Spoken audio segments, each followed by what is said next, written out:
You are looking live at the Charlotte Motor Speedway, site of today's Bank of America Roval 400. Cash and tickets is what it's all about. So let's head to the studio for today's edition of Racer's Odds. Here's your host, John Roberts. Hello, everyone, and welcome to yet another edition of Racer's Odds. This is your number one place to be for the information and statistics you need when wagering on NASCAR's Top Series. This is a one-of-a-kind racetrack and a one-of-a-kind weekend because after today, we will know what 12 drivers will advance in the playoffs. It is a cutoff race, and it's going to be very huge to see who can navigate the dangers of this road course / oval and see who can come out on top and see who is going to pay out the big money at the end of the day. But before we dive headlong into the Roval, got to say a quick congratulations to our friend and partner, Jeff Hammond. One of the top honors a crew chief can get is the Smoky Unique Award, and this year's winner is Jeff Hammond. Congratulations, my friend. Well, thank you very much. And again, the folks at Charlotte Motor Speedway and everybody that had anything to do with making this happen, I am very honored. I brought Smokey with us. We got it here in the studio today. Hopefully it'll bring us some good luck and we'll get a little bit of wisdom from the late Smoky Unique. But I am truly honored, and I'm ready to go racing here at the Roval and make some right decisions for all those folks out there that are listening to us. All right, so Jeff Hammond is our championship crew chief and our NASCAR expert. Our wagering expert is handicapper Steve Makinen, editor of Point Spread Weekly. So, Steve, this racetrack is among the most difficult to predict because we've only raced here once, and again, it is one of a kind. The pressure is on the wagerers as well as the racers. Hey guys, yeah. Before I get into the grade for this one, I'd also like to give a hearty congratulations to Jeff Hammond. It's an honor to be working alongside you in projecting these races, and obviously that award is well deserved. Thank you very much. I appreciate that, Steve. You got it. This grade, I give this a D today. Ooh. This is a difficult one. A D? D I thought you'd give it an F. So. There's a caveat to that. I was close on an F. However, if you look back at last year's race, although it was wild, the top 9 finishers, 8 of them were qualified in the top 10. So if you started well, you did well. And most of the calamity was occurred to the drivers who were closer to the back part, beyond the top 10. So there is a little bit of predictability if you look at last year's race in the top, not so much in the back. Yeah, exactly, and that's what we usually face each week. But nonetheless, guys, as we go into this one, there's a big caveat you have to look at. If the driver you wagered on last year had trouble in the front chicane, the drivers we wager on this year may have trouble in the back chicane. That has changed in a big way. So let's check in with our winner of the past 2 races, Martin Truex Jr., and see what he thinks is going to happen with the new configuration on the backstretch of this racetrack. Yeah, I think it's a good change. I like that it's an actual braking zone and it's actual, you slow down, you make a turn left, turn right, got to get the power down and leave there. So it's a lot more technical than what it was. Last year it was just like a Hail Mary every time you went through there, trying to, because really last year all you would do is slow down just enough to get to third gear and you're right back in the throttle through that thing. And it was pretty hairy, as we've seen, obviously. And then with the wall coming out, we've seen the guys get their cars completely destroyed by making a little mistake. So there's a lot less on the line there now. If you miss the chicane, you can stop. It's like Watkins Glen, right? So you pay a lot less of a price if you mess up a little bit or overshoot the corner. So if you wagered on Martin Truex Jr. in any of the last 2 races, you didn't pay a price. You won a price. You cast your ticket there. But this time around, Martin Truex Jr. opened up as the odds-on favorite to win the race. As we move towards the weekend, though, now he finds himself with 3 other drivers at 4.5 to 1 as favorites to win this thing. He is there with Chase Elliott and Kyle Larson. And last year's winner, the only guy who has ever won at this racetrack, 14 to 1, is where we find Ryan Blaney, and all these guys have playoff implications on the line. But let's get back now, Jeff Hammond, to this chicane and what is different about it this time. The front one was the calamity before. This time you could find it in the backstretch. Well, what it's done, and to Martin's point, it's made this racetrack a little more technical. And because it's so hot, folks, the track is real slick. I actually talked to Martin yesterday, just before his final practice, and he said, I like it because he's a very good and very technically savvy race car driver when it comes to the road courses. So if you're looking for somebody, look at guys who do normally work well on the road courses. Guys that are really technical, guys who are able to kind of keep from wheel hopping, they'll do the best. But the cool thing about the chicane they put in there, you can go through there too wide. We saw that yesterday in the Xfinity race. But it's all about being in the right position, inside or outside, but you got to know the rule. A lot of guys didn't know the rule yesterday. They blew through the chicane, didn't know they were supposed to stop on the front straightaway, really messed them up, put them deep in the field. So today, it'll be interesting to see if they've been coached up by their crew chiefs and whether or not they're prepared really for the chicane when we get it full. I mean, everybody, the whole field out there, it's going to be a game breaker, I think, today. You're going to see guys mess up because of what Charlotte Motor Speedway has done to the Roval. It's the big challenge this year. So at the very end of final practice, Martin Truex Jr. had to change the transmission. The engine in the car went to the back of the field, opened up at a plus 275 in the gambling world, and now Martin Truex finds himself at a plus .450 heading into this race. So right now, let's check in with Pat Patterson. He has been patrolling the garage area for you for the latest information on who's hot and who's not. Let's go to Pat. Well, happy Sunday and happy race day, Johnny. JR, welcome to Charlotte Motor Speedway, and welcome to the second time we're going to race the Roval. As you can see, fans starting to make their way inside the racetrack here as we get ready to bear down on what is going to be a very, very interesting race on the 17-turn road course here. Part oval, part road course. Therefore, we get the Roval. So far, it's been a really interesting week in terms of who's been fast. William Byron, of course, will start on the pole. Got a lot of cars starting at the back today. Martin Truex Jr., who has gone 2 for 2 in the playoff races, comes into today's elimination round, not having to worry about anything. He'll be driving from the back of the field today. Also, starting at the back today, one of the faster cars, one of the playoff contenders, Denny Hamlin, will start back there as well. Those guys had problems, number one, in Truex's case with an engine, transmission change, and then, of course, for Denny Hamlin, his car got away from him a little bit earlier in the weekend, so he too will start at the back. A number of good, fast cars starting at the back today. This is only the second time we've done this. We've got a new chicane in the backstretch. That's turn 11 and 12. It'll be interesting to see how that factors into today's race. Yesterday's winner, A.J. Allmendinger, did a great job in navigating the Xfinity Series win, and I'm sure today we're going to have some guys that are going to throw everything at it because it is an elimination round, and we're going to have only 12 guys that will move on for round number 1 of the second set of playoff races next weekend at Dover. Well, Pat, the question I got for you has to be, does anybody even have a game plan for today's race? Yeah, it's really going to be interesting today from the standpoint of how to navigate this race. Yesterday's Xfinity Series race saw the first 2 stages pretty calm. But then when we got around to the third and final stage of the race yesterday, everything got thrown out the window. It got very physical. Look for the guys that qualified up front today to certainly be the factors towards the end of the day for the race win. Now, keep in mind, some of those guys that you're going to look at as being the faster cars may elect just to get those stage points today and not worry so much about the win here at the Roval. For 4 or 5 guys, including Eric Jones and Clint Boyer, and Alex Bowman, it's go time. They got to get something done today. Jones has got to win if he wants to be in the next round of the playoffs. The chicane, the new part of the racetrack, didn't really factor into the race that much yesterday.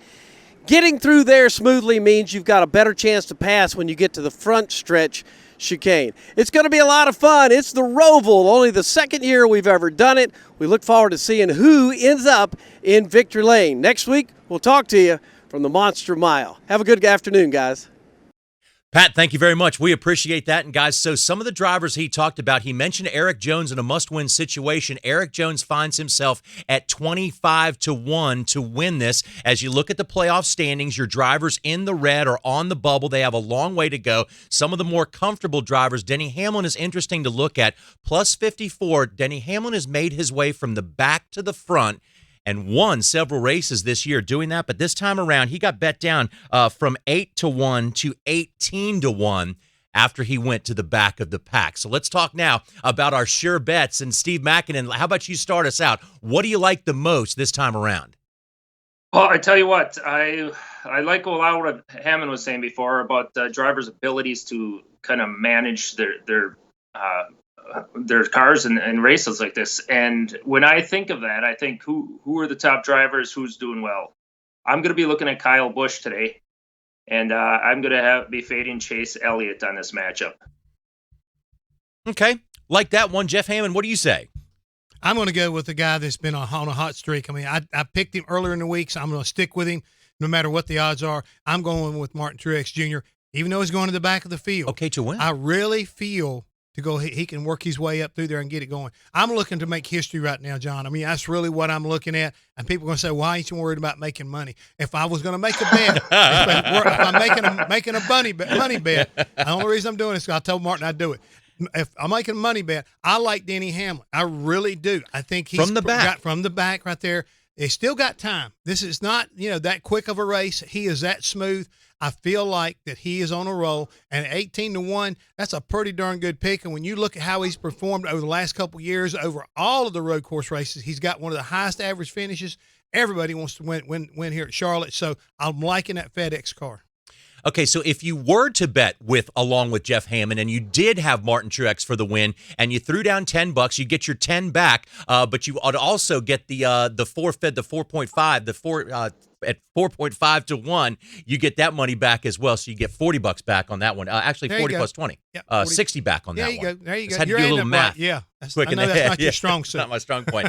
Okay, so one of the drivers is very hungry right now, needs 4 points to get back in the hunt of this, and also has started off very well this weekend. One of the fastest cars in early practice belonged to Clint Bowyer. Lately, Joey Logano has had speed coming out of the gate, but this team has faded, and they are very comfortable. They don't need to do much in terms of moving on to the next round. Clint Bowyer has to do a lot. I like Bowyer as the underdog at plus 130 in this matchup with Joey Logano. So we'll recap those a little later in the show, and we'll also tell you what some of the other matchups and group bets we are looking at as possibly defying the odds this time around on a very difficult race to wager on. Throughout the show, we got the crawl going on the bottom of your screen. You can see individual drivers and their odds to win, and we also have the countdown clock for you as well, tell you when the green flag is coming your way. It is warm in Charlotte, North Carolina, Concord right up the road, and the Charlotte Motor Speedway. It is hot today, and the action's about to heat up on the racetrack. We'll be back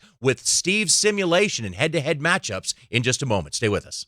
Before the pros tee off for this week's golf tournament, the VSiN experts help you make the cut on long shots. When I profiled all the players for this tournament, I said Schauffele's number one on my board. I like the odds, 25-1. Let's go ahead and play X. Brady Cannon, Matt Humans, and Wes Reynolds are your weekly betting caddies and help you cash those tickets. Don't be afraid to maybe take some longer odd guys. Don't miss Long Shots, Wednesday nights at 8 p.m. Eastern on VSiN, the only golf betting show you need. Exclusively on Sirius XM Channel 204.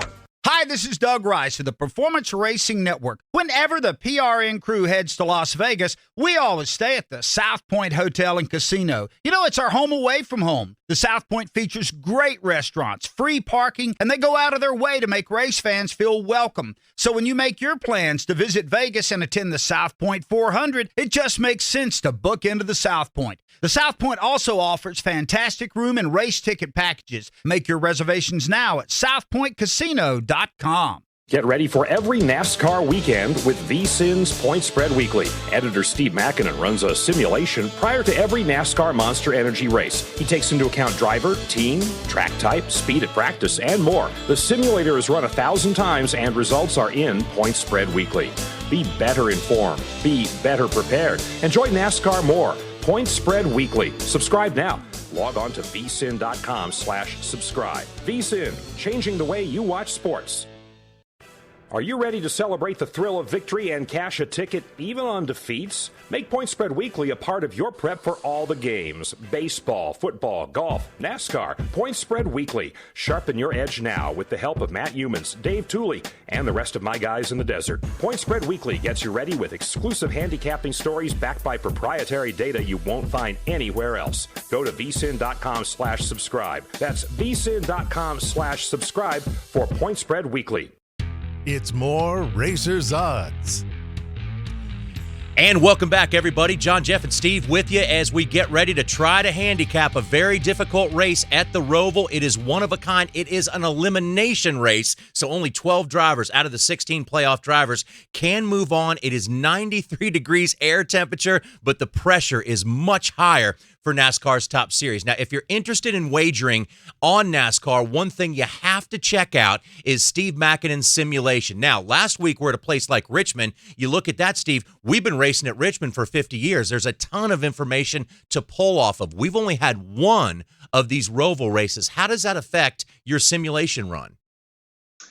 Well, obviously it affects it to the point where it gets a grade of D here. Now, when you look back, you're going to want to take some stock in last year's race, and the simulation does do that. However, it's more factors. I'll look at the recent races a little more.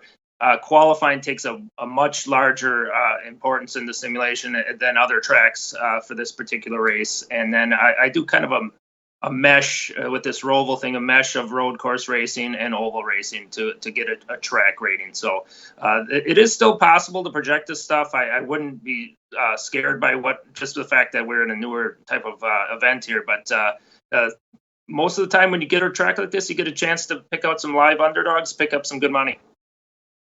Yeah, and to Steve's point, I mean, I agree with him 100%, is that, when you're going to a place you've only been to one other time, it's real easy to look and say, oh, obviously Ryan Blaney got this place figured out. That's not really the case. There were two other guys that were actually better than he was during the course of that day, and I'm like him. I wanted to look at practice speeds. I wanted to look at qualifying to see who basically remembered how to get around this racetrack and who's really comfortable here.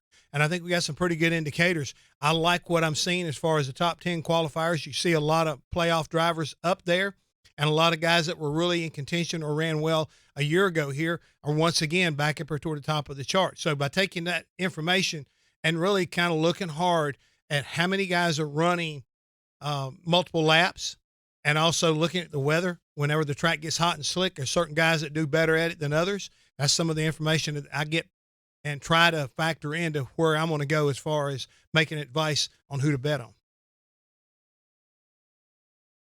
Well, Steve, also one thing I was looking at here is what I find kind of interesting. If you just started out your week and you just looked at some of the statistics available to really anybody, you would have to think that road course records lately and a lot of other factors would point you towards Chase Elliott. On your simulation, Chase Elliott is 8.6, and also he has moved downward. Steve, why do you think Chase Elliott moved downward?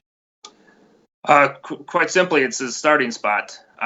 He was expected to do a little better qualifying in the way he's run on road courses. I expected that same thing, but he's going to have some work to do to get past some of these faster guys to get up towards the front, and I believe that's the reason the odds have dropped. Okay, so movers up and down so far. You got some really big movers upward this week. Kevin Harvick, Bubba Wallace, Eric Jones, and Matt DiBenedetto. DiBenedetto, Steve, started out really strong in the first practice session, not so strong. Again, was it simply qualifying in practice, or do some people feel like he's got a little bit of momentum on his side? I think it's a little of both of those things. The qualifying run specifically is what moves him most on the simulation. That particular stat is what bumped him up. But he's got all that stuff going for him, I think. And you point out a pretty good live underdog there, I think. And the thing is, John, what you got to look at is that he has been so dynamic, especially when it comes to Watkins Glen. I think a lot of people are looking at this racetrack and trying to liken it like a Watkins Glen. But I totally disagree with that. I think really Sonoma is more in line with what the Roval is. So I think when I start looking at this, even though Chase has been pretty handy on this particular weekend here at the Roval, I still like the guys who ran well. And a surprise that I found in the garage area was the Kyle Larson car. I am now hearing a lot of people say you better watch Kyle Larson. We know he can be fast. We know he can be pretty, quick when it comes to doing these road course races, but he's never got anything to really to back it up with any really good finishes or especially any wins. But a lot of people are saying today you might want to watch that car. So, Jeff and Steve, when we look at these things, some of the guys that are already on, when I look in simulation, all the guys that are on to the next round, who really have nothing to do but go out and win. You got second in your simulation, Martin Truex. Again, he is the odds-on favorite as well. Harvick has punched his ticket, and also Kyle Busch has already punched his ticket. A couple other drivers up there as well don't have as much to go for. Steve, does it go into simulation at all as to where these guys are sitting in terms of what they need to do in the playoffs? Well, yes. I mean, because the simulation is actually looking for a winner. And actually, that simulation, I had to bump Truex down here. But I put in his starting spot here, and he actually dropped outside the top 10. So it's going to be tough for him to get back up then there. But I agree with what you're saying. If you got a position locked in to the next round, I think you're going for it today. I think you're going for a win. Yeah, you want the payday, and you want the team momentum building that comes from a win. So that's a good point to look at when you're handicapping today's race. Yeah, exactly. So, Jeff, when these guys, you can get in a lot of trouble too here if you're going for it. So perhaps your favorite driver, one of the odds-on favorite, if you're looking to wager on him, you got to think, what might he do when the chips are down? Is he going to go for it too much and get in trouble like on one of the chicanes?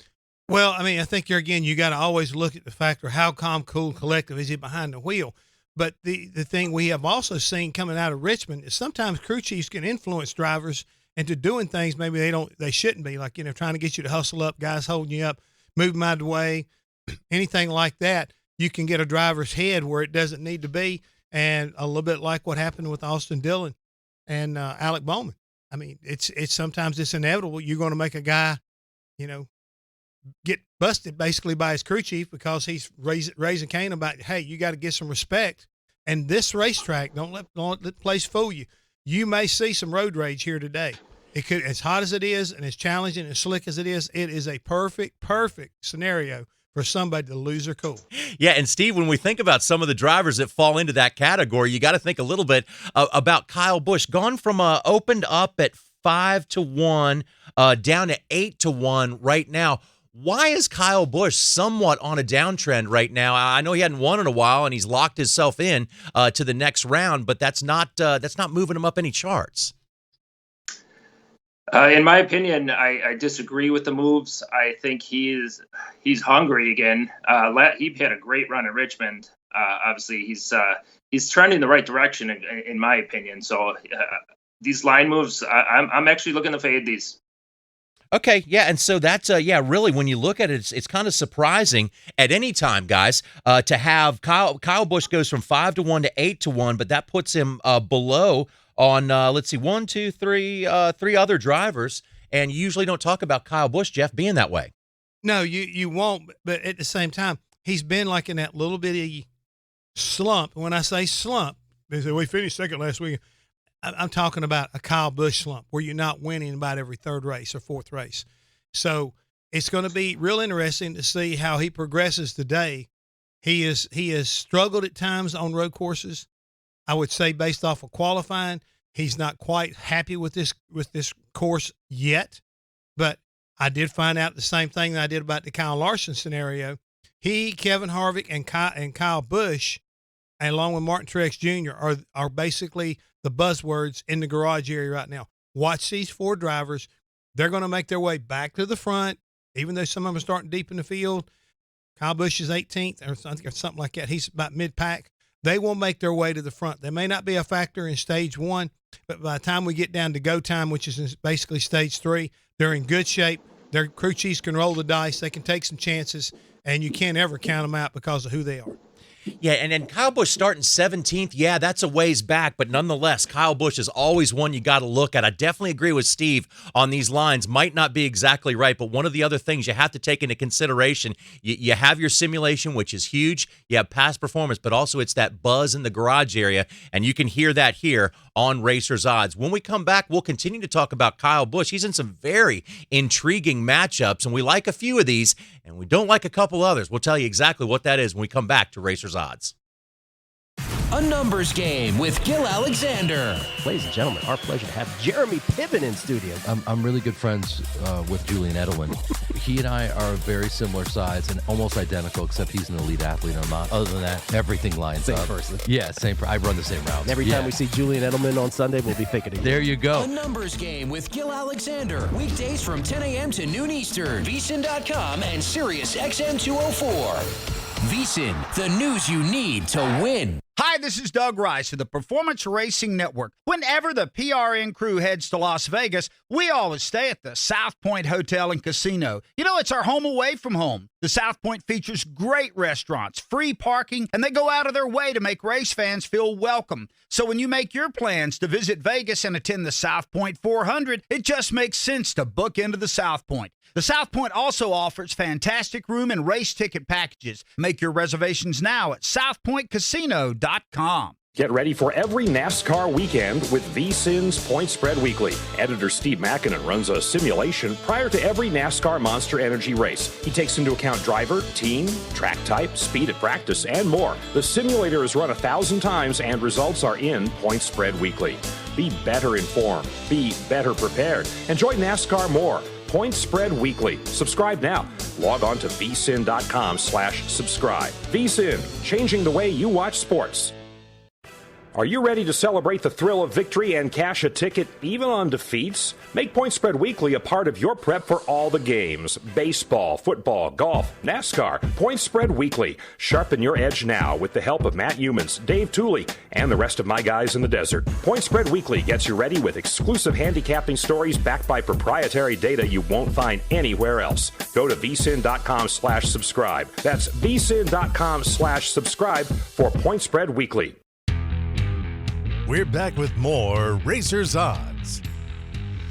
And welcome back, everybody. We are glad you're with us for this edition of Racers Odds. You can catch us on PRN, VSiN, NASCAR.com, Sirius XM 204, and YouTube, just to name a few of the formats. We're your number one source for information to make the wise wagers on NASCAR's top series. Each weekend, we'll be with you with the stats, trends, and, of course, Steve Makinen's simulation, which is the first thing you need to check out as we head into the weekend. But right now, let's dive into one of the best places to be when it comes to wagering on NASCAR, the head-to-head matchups, and we find some really intriguing ones in matchup number one here. This is where the groups of matchups, we find some of the top drivers, some of your top dogs, especially on the road course this time around. Now, if you looked at Steve's simulation on these, you will find that Kyle Larson was well up there. He's in a couple of these matchups. Martin Truex and Kyle Busch, always the guys to beat over the last couple of weeks. Here we see Brad Keselowski in there as well. Steve, let's start out just with the top one right there. What do you like between Martin Truex Jr. and Kyle Busch? Well, after listening to what Jeff has to say here today, I don't really like the matchup all that much. I don't like that the line did not move at all after Truex's move to the back. Okay. Obviously, somebody in the garage knows that Truex is probably going to have a big day again. No real good reason to fade him today.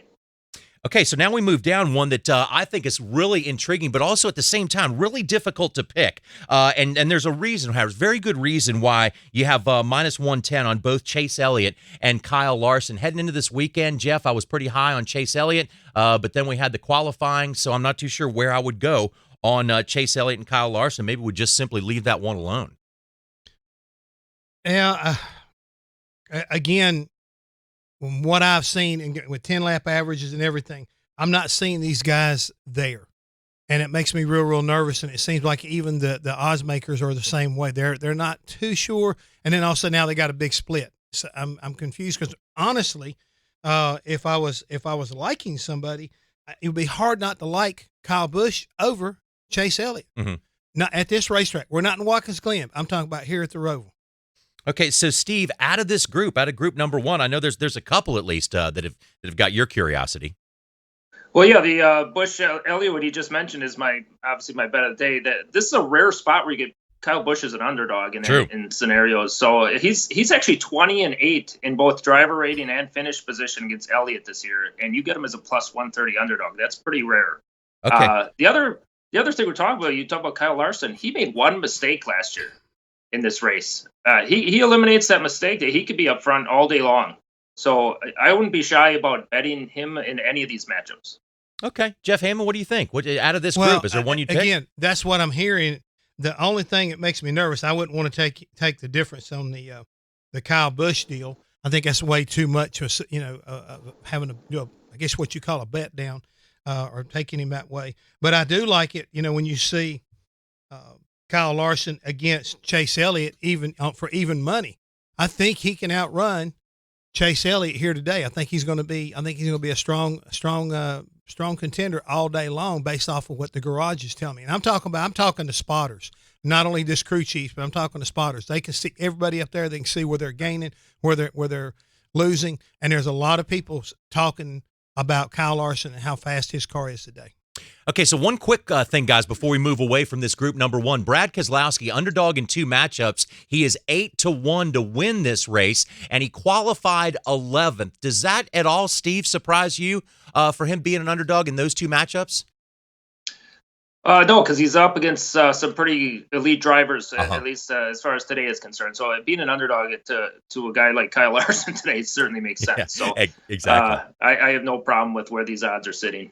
Yeah, because that's once again does make sense when you look at the competition there. Let's move on to the second group of matchups that we have here. Kevin Harvick is your fastest driver when it comes to 10 consecutive laps average, and he finds himself in a dead heat with Joey Logano. I think that one, in that case, Harvick should have a little bit more of a nod in that. They qualified close to one another. Joey qualified a little bit higher. Third for Joey. 6 and to Kevin. And 6 to Kevin. Okay. So, once again, guys, they got even money on that one. Harvick is, again, favored over teammate Clint Boyer. Joey Logano and Boyer as well in that matchup. I really like that one a lot. And then there's there's the question mark of Eric Jones. Here is a driver that is in a must-win situation. Certainly he's able to win. Certainly he's proven that. But what do you think about Eric Jones in this scenario with the position he's in? Yeah, we talked about the same thing last week with the needing to win. I just do not like that motivation. After the disqualification last week, I can't see this team's head being in the right place. I would either fade or completely avoid Eric Jones today.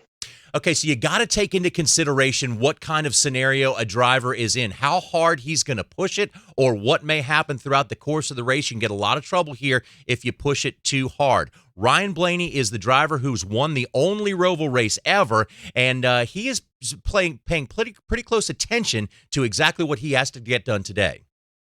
Yeah, I mean, honestly, we're in a better spot this year than what we were last year. I think we were only 4 points above the cutoff line last year, and I thought we executed the day really well, from getting stage points in the first stage and then winning the second one. That was kind of our goals, and every team around the cutoff line are going to have their certain goals and how they're going to play the race out, right? But and we kind of have our slight idea and plan of what we've talked about this week, and going to try to stick to that.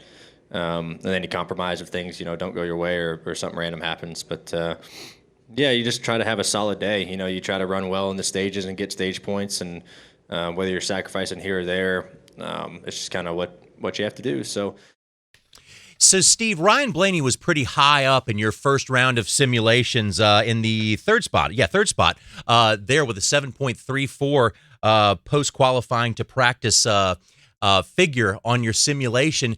Does his being the only guy to ever win here, even though there was a wild situation at the end of the race, what kind of factor does that play in on the simulation?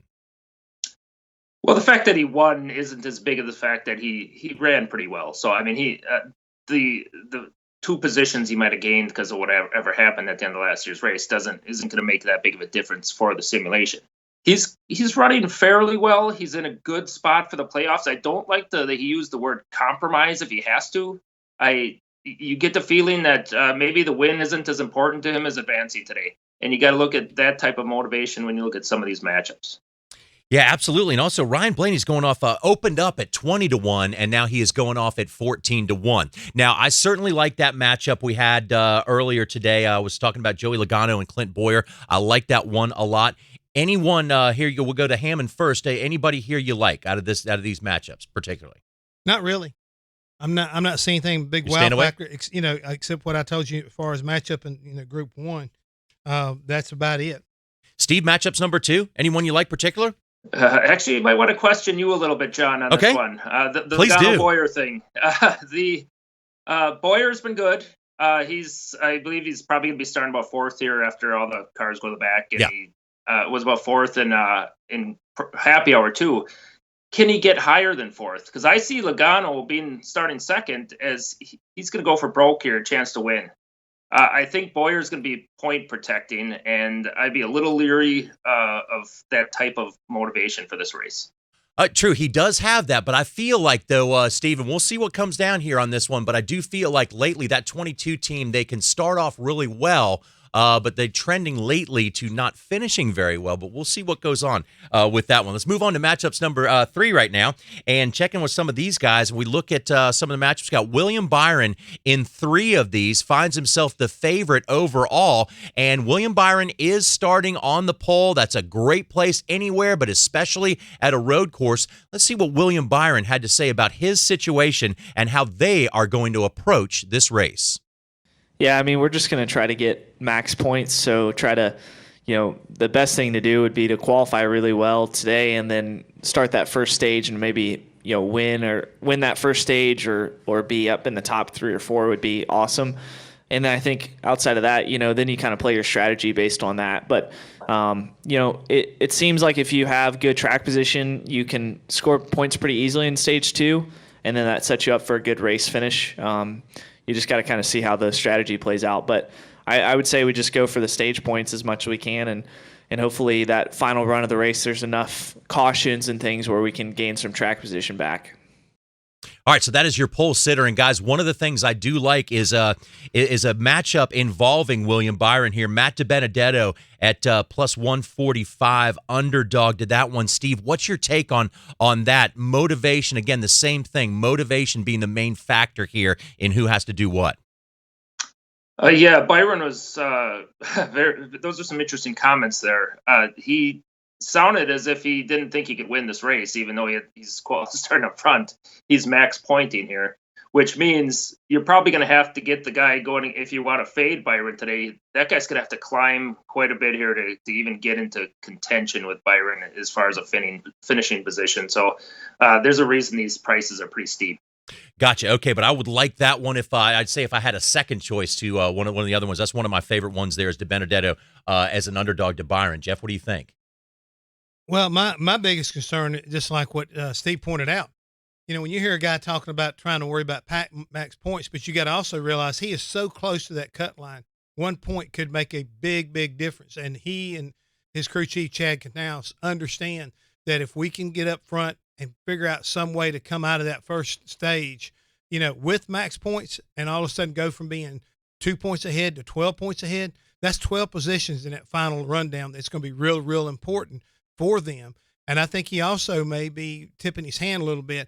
I qualify well, but maybe I don't race as good as I qualify. So you need to be watching that too. And we've seen that as far as the 10-lap averages. We're not really seeing his number come into play. We're seeing a lot of strong run out of Stuart Haas Racing as well as Kurt Busch. Kurt Busch is in the same boat that several other guys are. Absolute must win. Got to make something happen here. But, well, this is where Kurt, I think he's looking at max points because he is close enough that he could point his way in with a little bit of trouble with a couple other guys. The only guy that is in a must-win situation is the 20 car. Eric Jones. Eric Jones. Yeah, for sure. So, guys, really quick before you hit a break here, anything in matchups number 3 that you like particularly? Steve? I could start here. I'm going to tell you, I'm not going to pick anything here, but I'm very disappointed in one particular thing, if I could share that with you. Jimmy Johnson not available in a matchup today. I had a nice gut feeling about it watching him get ready for this weekend. And he is the second rated driver last year in this race. I was looking for some opportunities to back him today. I agree with you 100%, Steve. I was looking for something that would involve him because of what he's done. Now, we do find Jimmy in not even in a group. Wow, no. He's in a group down there, but I mean, there you go, Group D. A little longer odds, but yeah, exactly. Okay, and we'll get to those groups here in just a moment when we continue on with Racers Odds. Tell you about how Jimmy Johnson is stacked up in one of those groups. We'll take a look at all the groups when we come back. Stay with us.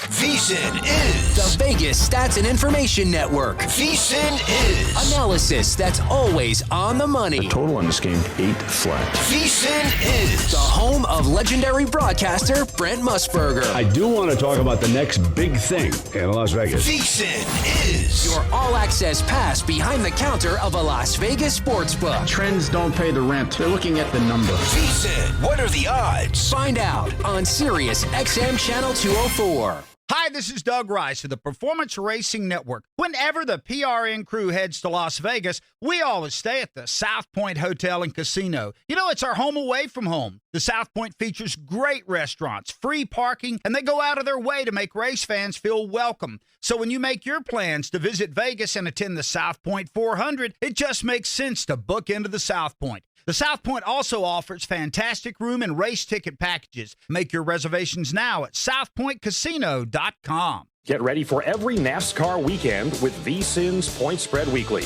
Editor Steve Makinen runs a simulation prior to every NASCAR Monster Energy race. He takes into account driver, team, track type, speed at practice, and more. The simulator is run 1,000 times and results are in Point Spread Weekly.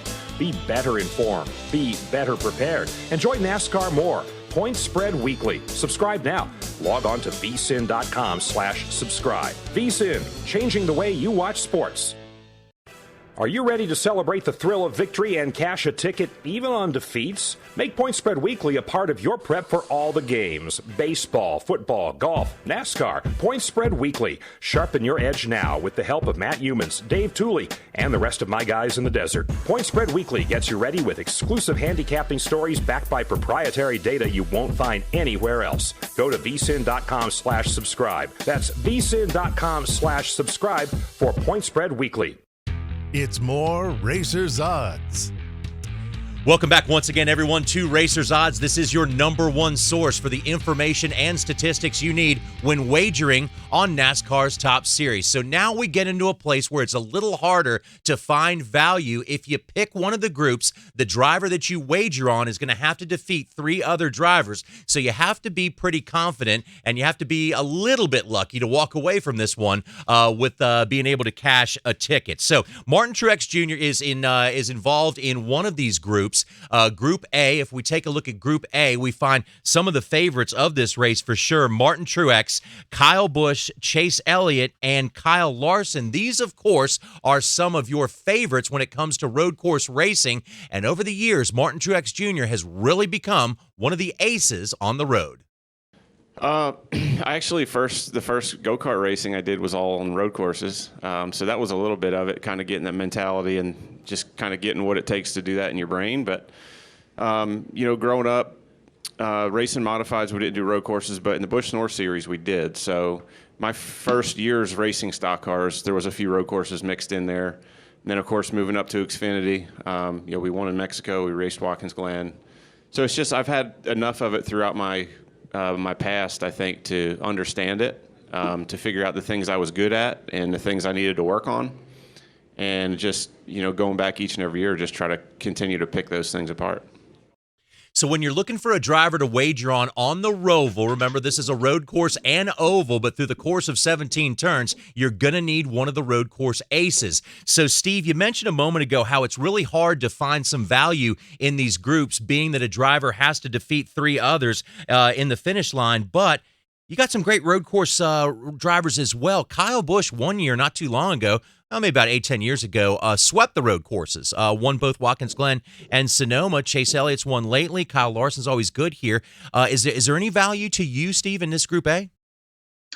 Well, if you're looking for value, and that's hopefully that's what you're doing if you're watching the show or wagering on NASCAR, I think the only guy with value in this Group A is Kyle Busch. The rest of the 3 are obviously contenders today.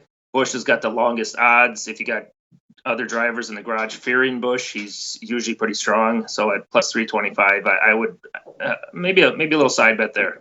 Okay, Group B. Let's move on to Group B. Has Brad Keselowski, Denny Hamlin, Kevin Harvick, and Joey Logano. Denny Hamlin is going to be starting from the back of the field. Kevin Harvick has your best 10-lap average. So if you just want to look at it that way, Hammond, you may say Harvick is the way to go there with some of the challenges some of these other drivers have in terms of, well, Logano's starting very well. But I don't know where you would really want to go on this one.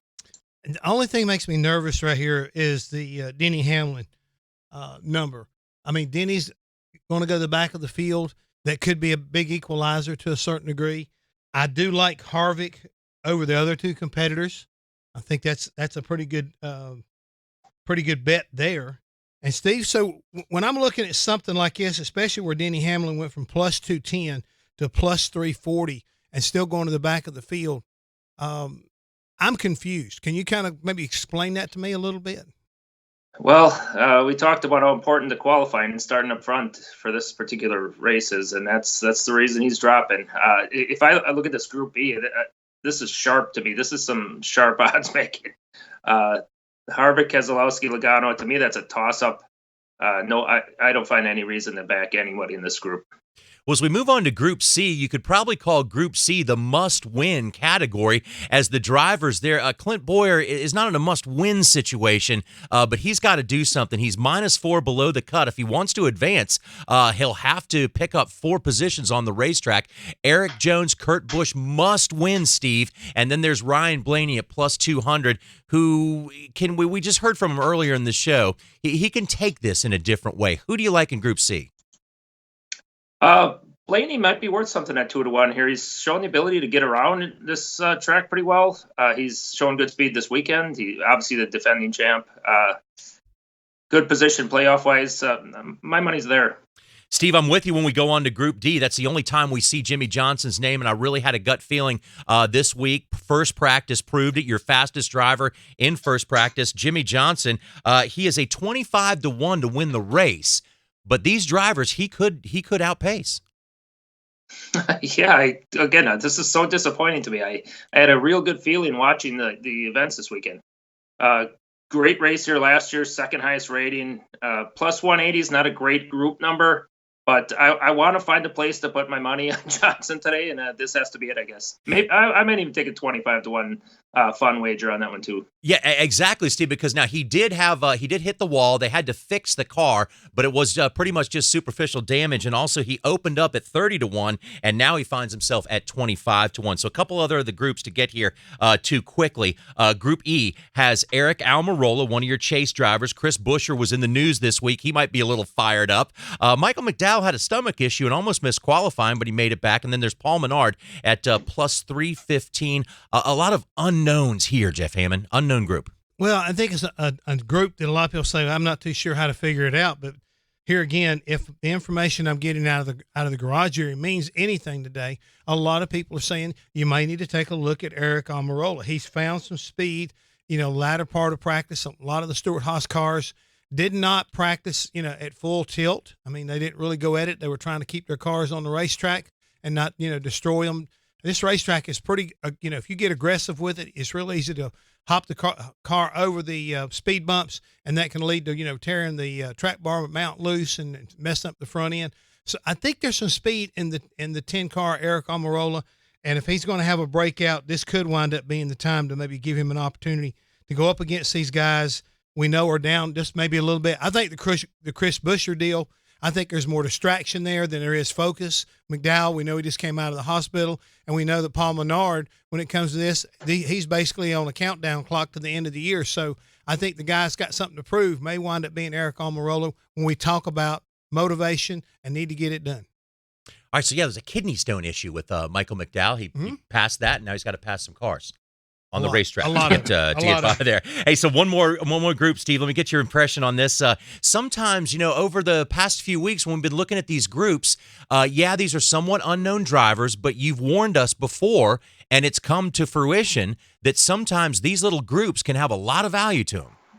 Yeah, absolutely. In fact, for groups E and F here, I may want to take the logic that if this race is anything like last year, if you weren't in the top 10, you were in danger of encountering some sort of trouble. So beyond that elite group of drivers, you may find some value in underdogs.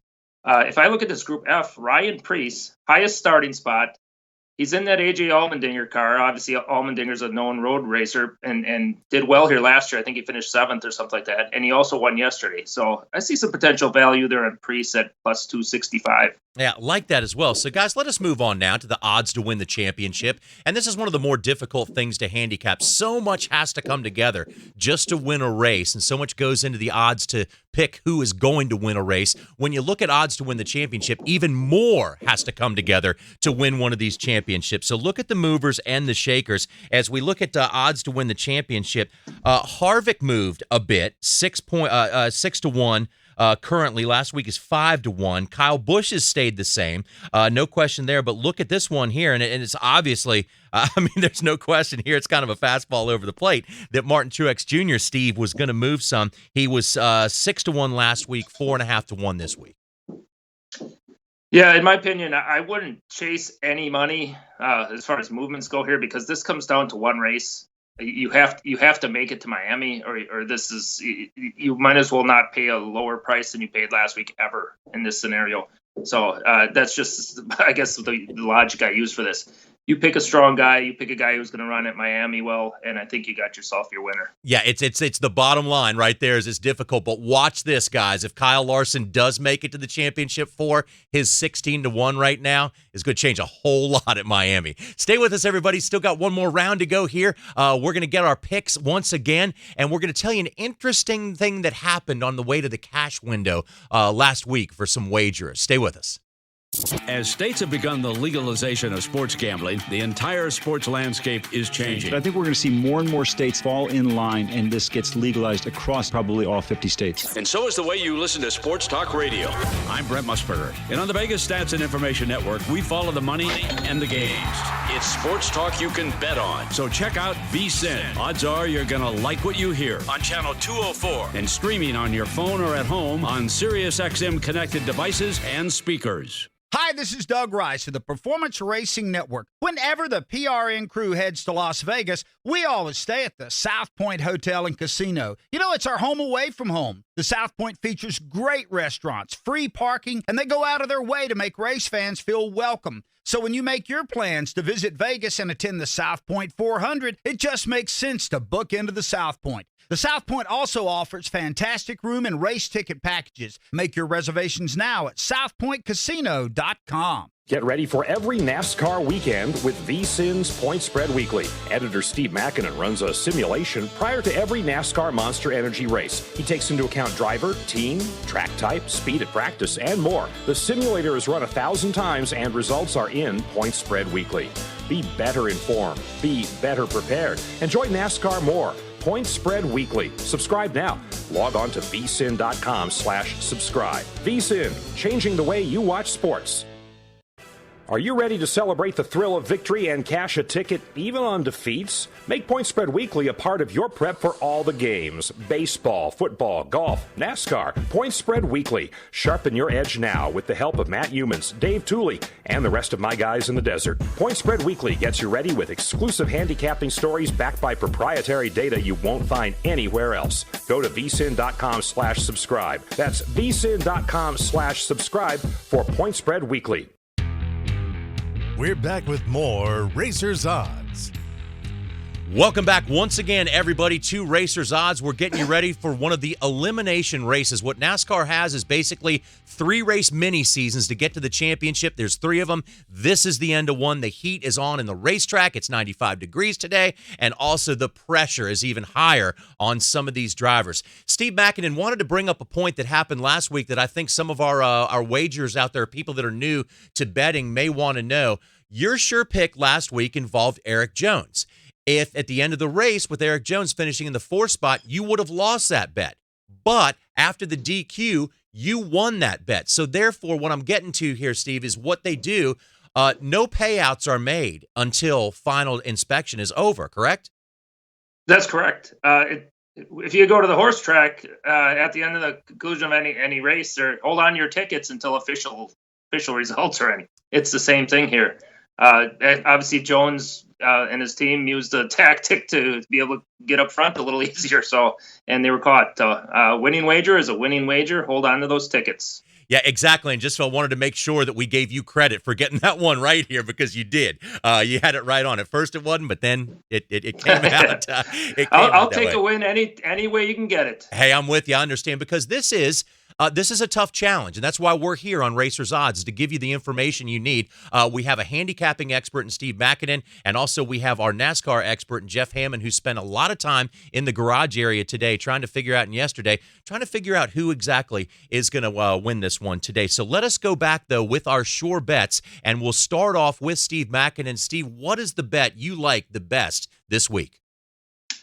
My sure bet is Kyle Busch over Chase Elliott in the match. I love what I'm hearing from Hammond on how the drivers are looking at Kyle in the garage. Looks to be a guy to beat. When he is in that scenario, he's usually tough to beat. He's 20 and 8 in matchups against Chase Elliott this year. That's what I'm gonna stick with it. And I like a guy who shows just guts, just plain guts, Jeff Hammond, and that's you this time around, going for a winner that's starting from the back of the pack. Hey, you may show us all up. Well, I mean, the thing is, it is, Martin Truex Jr., very proficient road racer. The thing is, he's also getting ready to try to make history today, folks. If he can win 3 of these, opening stage races in a row, that's unheard of. And I really believe, after talking to him, he has got it figured out. I think you heard some of the other interviews. I like his demeanor. I like his crew chief. I think it's his kind of race, and there's enough of it to get the job done, get from the back to the front, and be a contender. There's one particular matchup I like this week, and it kind of has to do with trends and also a little bit of hunger factor on the part of one racer. Clint Bowyer is a good road course racer. He has won before on the road courses, but right now he needs 4 positions on the racetrack. That may not seem like too much, but that's not necessarily in your hands as one of these playoff drivers. Yeah, you could pick up 4 positions on the racetrack, but if the guy ahead of you picks up 8, you're still in the same boat you were before. So I like, in this situation, they're starting relatively close to one another. I feel like Joey Logano will fade and Clint Bowyer will come above him and also will make it into the next round. Because let's once again reiterate, we have 12 drivers that are going to make it on. 4 drivers are going to end their championship hopes this time around. Those 4 drivers are Bowman, Bowyer, Kurt Busch, and Eric Jones. Bowman and Bowyer are not there. Kurt Busch and Eric Jones are basically in must-win situations, because once again, you must have somebody in front of you have trouble. William Byron starting on the pole at +2 in the points. Truex, Harvick, and Kyle Busch are all locks for the next round. Keselowski and Denny Hamlin and Joey Logano are basically locks. So right now, Steve, I don't really want to go here because of the way Hammond has been beating me on these things the past couple of weeks, but it is time for our Odds Maker Challenge. Okay, we haven't talked about it much today.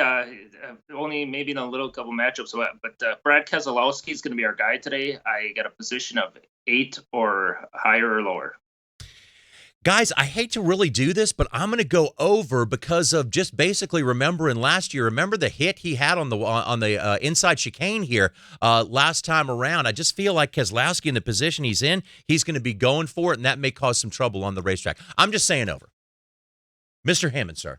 Boy, I tell you right now, you want to put me in a spot. I had to let you at least go first because I have been kicking your tail pretty regularly. Yeah, I just went first because I started talking first. Have you got another bet out there? Because I hate to agree with him. I think you're allowed to agree. I'm agreeing with you. We're allowed to disagree and looking agree. At the numbers so far, when you look at him over the last 2 or 3 years, his average finishing spot is 15th when it comes to road course races. So it's got to be over. Okay, we're allowed to agree. Give us another one, Steve. Give us another one. Hey, maybe the house is going to get beat today. Sometimes that happens. Yeah, it can. I think the house gets beat if that's what we're going to do. I like betting against the house right now today. Yeah, so here's basically the bottom line. We started out this day with Steve Makinen giving us a D on this racetrack in terms of handicap ability. It's obvious to see it, and that makes sense because we've only had one race here before. It is a huge unknown, and it's elimination race. Many drivers have many different scenarios. There's drivers who need to win. drivers who want to win, and drivers who just really need to hold their own position. That's what makes it so difficult, guys. So Steve, when you're looking, somebody doing this, really serious about this, do you back off from this one, or do you take it as a challenge and use it for an opportunity to cash in? Well, myself, I won't. My total bankroll for this type of game race won't be as much as it is at other tracks that I find more predictable. But that doesn't mean there's not a chance to win here. I can still catch up as much on underdog wagers as I do here. Can I ask a question of Hammond? Okay, gotta go quick. 30 seconds. Yeah. When you go to the back, when cars go to the back, are there any particular situations go to the back that mean more than others? Yeah, I mean, certain racetracks where you can't pass, but I feel like with this racetrack, there's still enough places you can get around. That'll be the key. These guys are at the back can make it back to the front. Steve Makinen, editor of Point Spread Weekly, thank you so much for your input, sir. Have a great rest of your weekend. Jeff Hammond, too, and everybody else here at PRN and VEASAN want to thank you for coming along for the ride. Sit back and enjoy the Roval, and hope you're going to the winnings window after all is said and done. So long, everybody. Enjoy the Roval.